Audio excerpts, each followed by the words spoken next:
মিলাদুন নবী এই যে নির্দিষ্ট করে একটা দিন তারা বেছে নিয়েছে 12 রবিউল আউয়াল। এই 12 রবিউল আউয়ালে হযরত মুহাম্মদ সাল্লাল্লাহু আলাইহি সাল্লাম জমিনে জন্মগ্রহণ করেছিলেন। এই উপলক্ষে তারা এই দিনকে একটা হিসাবে তারা একটা সুন্দর একটা দিন হিসেবে তারা নির্দিষ্ট করে এই দিনে তারা আনুষ্ঠানিকতা অবলম্বন করে বা আনুষ্ঠানিকতা তারা করে এই দিনকে লক্ষ্য করে।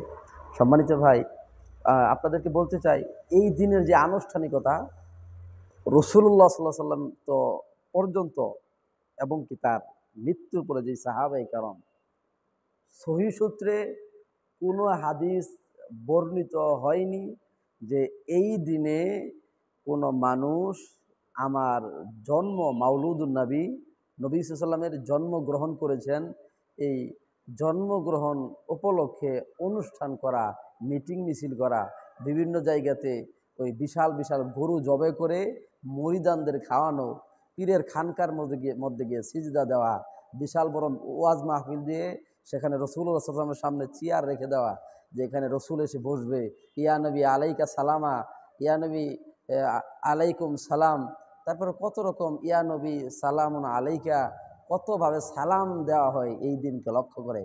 প্রত্যেকটা কাজ হাদা বাতিলুন, প্রত্যেকটা কাজ বাতিল, একটাও সহি শুদ্ধ কথা না। সম্মানিত ভাই, এর পরিণতি কি? হযরত মুহাম্মদ সাল্লাল্লাহু আলাইহি সাল্লাম বলছেন, সহিহ মুসলিমের রিওয়ায়াত, মান আমিলা আমালান লাইসা আলাইহি আমরুনা ফাহুয়া রাদ, যে ব্যক্তি ইসলাম ধর্মে নতুন কোনো জিনিস আবিষ্কৃত বা আবিষ্কার করবে যেটা আমি বিশ্বনবী সমর্থন করিনি বা বলিনি, সেটা প্রত্যাখ্যানযোগ্য, সেটা বিদআত, সেটা আমল গ্রহণযোগ্যতম কোনো আমল না। তাহলে আল্লাহ নবী সাল্লাল্লাহু আলাইহি ওয়াসাল্লাম আর হাদিসে বলছেন, মান আহদাসা ফি আমরিনা হাযা মা লাইসা মিন ফাহুয়া রাদ, যে ব্যক্তি ইসলাম ধর্মে নতুন কিছু আবিষ্কার করবে যেটা আমি মহানবী আমি মুহাম্মদ সাল্লাল্লাহু আলাইহি ওয়াসাল্লাম নিজে করিনি এবং আমি আমার উম্মতদেরকে বলার জন্য সমর্থন করিনি, আমি নিজে একটা আমল করে তাদেরকে দেখিয়েও দেইনি সমর্থনযোগ্য কোনো আমল, তবে এগুলোর বহির্ভূত, এগুলোর বিপরীতে যারা কাজ করবে, আমি রাসূলের হাদিসের বিপক্ষে, তারা অবশ্যই বিদআত করবে। আর বিদআতের পরিণাম ভয়াবহ, সেটা কি জাহান্নাম। আজকে এই দিনকে লক্ষ্য করে কি করা হয়?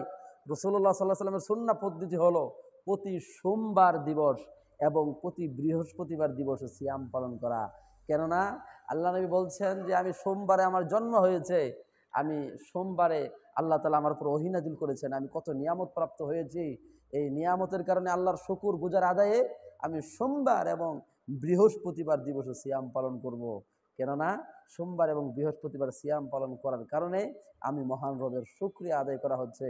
আর আমি চাই সোমবার এবং বৃহস্পতিবারে মহান রবের সাথে সিয়াম পালন করা অবস্থায় আমার আমলটা আল্লাহর দরবারে দেখানো হোক, যে সোমবার এবং বৃহস্পতিবার দিন যেহেতু সাপ্তাহিক রিপোর্ট পেশ করার তারিখ আল্লাহর দরবারে, সেই রাসূল সাল্লাম সেই জন্য সোমবার বৃহস্পতিবারের দিন তিনি সিয়াম পালন করেছেন। আজকে কোন কারণে বছরে একদিনও সিয়াম পালনের খবর নাই?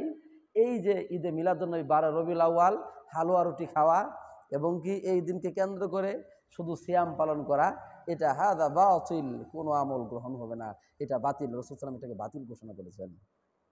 অতএব আসুন আমরা আজকে মাঝারপন্থী সুফিবাদ সুন্নিরা যারা এই সমস্ত আমলগুলো তারা যারা করছে, যারা বলছে যে না আমরা নবীকে ভালোবাসি, আমরা নবীর খুবই আশেক, আমরা নবীর খুব প্রেমের মানুষ, আমরা নবী সাল্লাল্লাহু আলাইহি ওয়াসাল্লামকে খুব মহাব্বত করি, তারা অবশ্যই এই বিশাল বড় একটা বাতিল কাজের মধ্যে তারা নিয়োজিত আছে।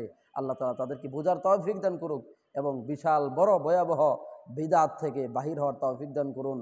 আল্লাহুম্মা আমিন। আসসালামু আলাইকুম ওয়া রাহমাতুল্লাহি ওয়া বারাকাতুহু।